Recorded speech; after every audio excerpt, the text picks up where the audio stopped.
Now we're on to groundwater hazard statements. And on the exam for the state portion under property disclosures, I believe you've got 5 test questions on the state. Now, of those 5 test questions, I think 2 to 4 of them could be on this groundwater hazard statement. So hopefully I've got 4 opportunities for you that have you covered to properly navigate through those questions. First of all, the groundwater hazard statement, what is it? Well, it's actually a required form by the Department of Natural Resources. It's not a real estate form, it's a DNR form, but we help facilitate it at the time of closing, okay?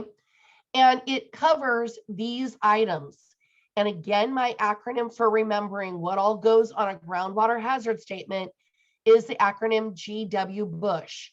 Groundwater, wells, burial sites, underground storage tanks, sewer systems such as septic, which is a private type of sewer system common on acreages and farms, and hazardous waste.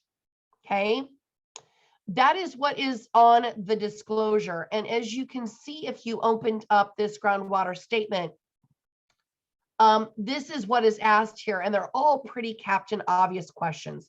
Most sellers are like, really, what? This seems so easy. Are they trying to trick me? No, they are not. We're just trying to figure out what elements of this exist, because again, the DNR is trying to protect our groundwater, which eventually leads to what we drink and consume as human beings. This form gets filled out at closing time with the seller's closing documents. So when they get their deed and other closing paperwork to sign to transfer the property to the new owner, this groundwater hazard statement will be a part of it. Okay. Now, the next item I want you to know is who can sign this groundwater hazard statement. And the correct answer is the transferor or agent. So that's the property owner, the seller, or the agent. And you can see here, I know that this is a little warbly. It says here transferor or agent. That's the correct agent of who can sign it. Yet for your career, I always have the seller sign it. I don't sign them.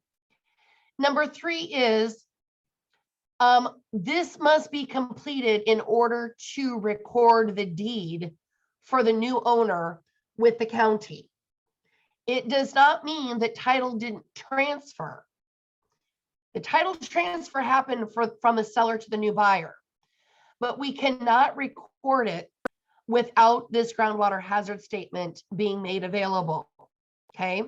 And we want it recorded because that is security that you now own the property. We're telling the whole world that that seller, that former owner, cannot go and sell it to a new buyer because now you are truly the owner. And of course, if you're getting a mortgage, they want everything recorded as soon as possible so that they immediately can put a lien against the property so they have security that you're going to repay the debt of that mortgage. Okay. So it must be made available in order to record the deed. Number 4, if an issue exists, does it need to be corrected in order to satisfy the Department of Natural Resources? And the answer is no. This is just a statement of condition. The other question I often get is, well, what if we don't see this seller disclosure until closing and there's something on it that the buyer would want completed?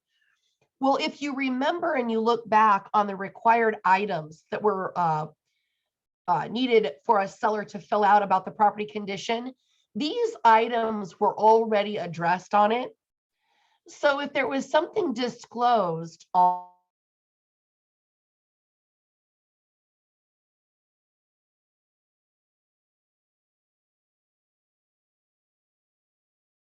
a home or property inspection in order to get these things repaired.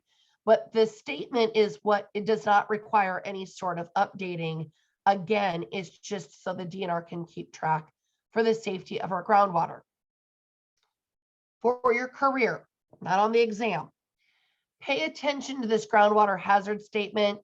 Prior to the pandemic in early of 2020, My understanding was that there was a bill that was proposed that would change the agent's relationship in taking care of this document. Then obviously we went into lockdown and quarantine. And then when we went back into legislation, I'm sure that there were bigger things that needed to be addressed than groundwater hazard statements.